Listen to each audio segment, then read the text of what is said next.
You feel me? They knocked out the old that street shit that was really dominating.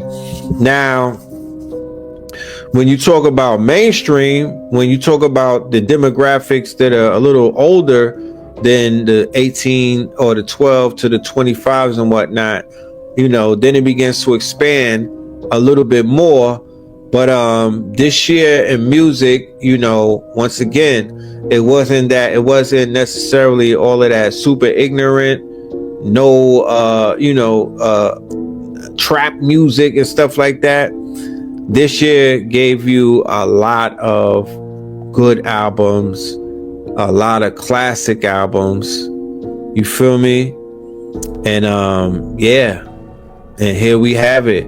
My good brother Tyler the Creator, that Chromatopia, that was fire. That was a fire album, very artistic, you know, musically, sonically, fire. Lupe Fiasco, he put out a banger. You know what I'm talking about? He put a banger out. Politically, me and him may not see eye to eye on a few things, but there's no denying his artistry. Denzel Curry put out a fire project, wonderful project. Doechii, wonderful project. Gunna, wonderful project. Cardi, The Rollout, fire. J. Cole, wonderful project. And his whole nostalgia thing was dope as well. And of course, Ye, he started the year with the Vultures Volume 1. I didn't listen to Volume 2 like that, but I like the fact that he caught a W in the beginning of the year where he was able to go #1 independently. He was able to uncancel himself because they were saying that because after he said that stuff about the Yaoris and whatnot, that he was canceled, and he proved that he went #1, so he destroyed that narrative. Then it's not how you start the race, it's how you finish it. He went to China and broke records. He went to China and broke records.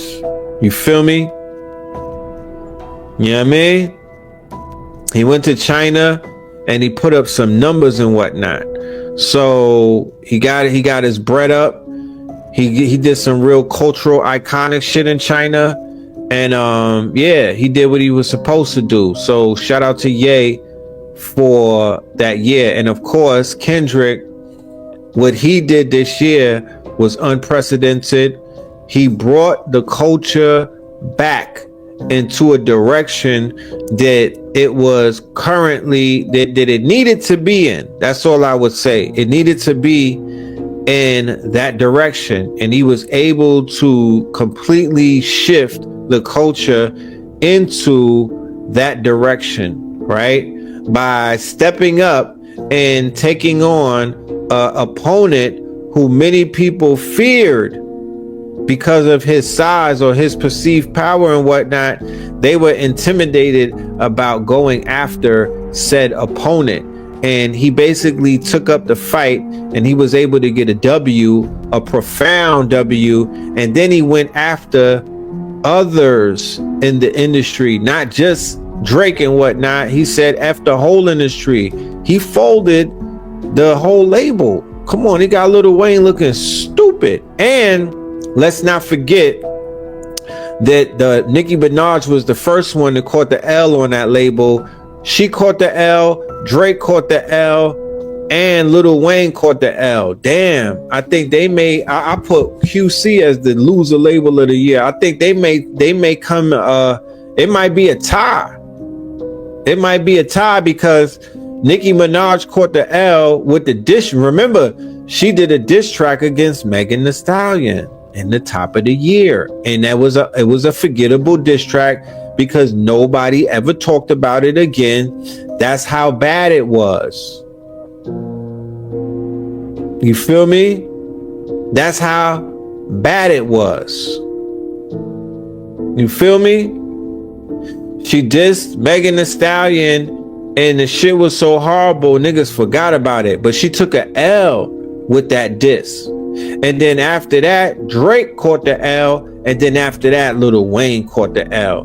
Because Lil Wayne caught the L, first of all, He's acting like he didn't even hear Whacked Out Murals. That right there is a fucking lie. I'll just quickly read them. I know you know them. Actually don't. Okay. My hard work let Lil Wayne down. And I think he just mean by he saw what everybody else he saw how much it meant to me. And I think that's all he mean is that, you know, I don't think and you know, when we speak, and obviously he can't control that. And also I've spoken to him and I wished him all the best and told him he better kill it. Okay. Yeah. All right. So you better kill it. You know, you listen to that one. Then he had to apologize. He said, "Oh yeah, I spoke to Kendrick, and he better kill that." I thought you was in the studio recording a response. What happened? You had academics lying on you and whatnot. So at the end of the day,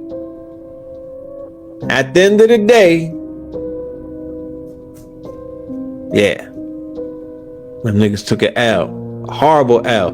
And he got the nigga from Zopound talking about how he robbed him years ago, got him looking real crazy and whatnot, and he turned into a crybaby over the Super Bowl thing. He didn't take that one standing up. That hurt a lot. You know what I'm talking about? It hurt a whole lot.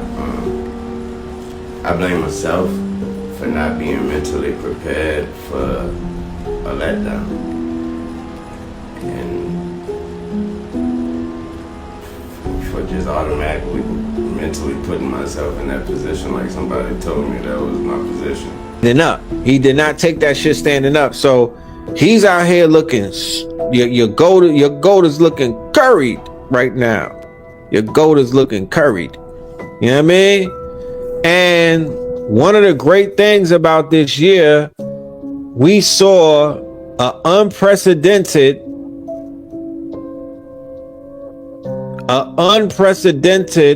resurgence of golden era legacy artists. Ghostface Killer, Common, LL Cool J, Ice Cube,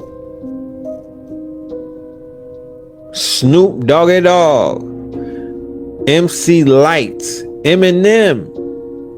You feel me? In the 50th/51st year of hip hop, there was a resurgence of golden era artists. Redman as well. I'm gonna put him up there.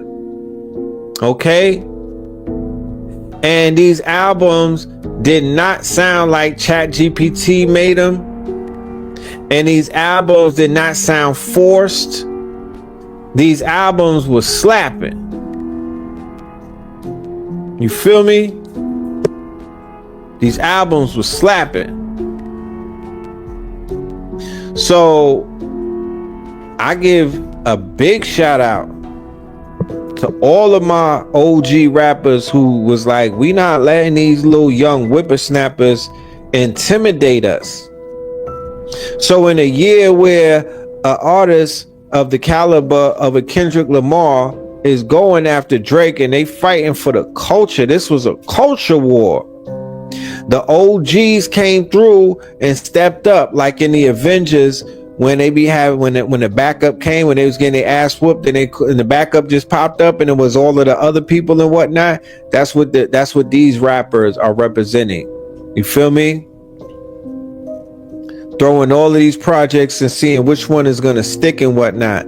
I hope that a classic came out of some of these things, some of these projects. You know, these are OGs. Just give us one classic song out of the whole project. Did we get one classic out of the Snoop shit? One?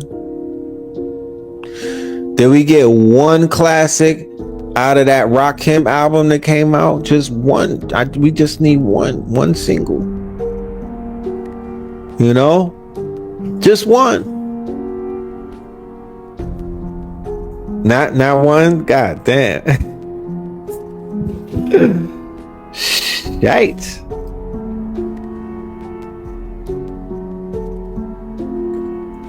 And the OGs showed their hands.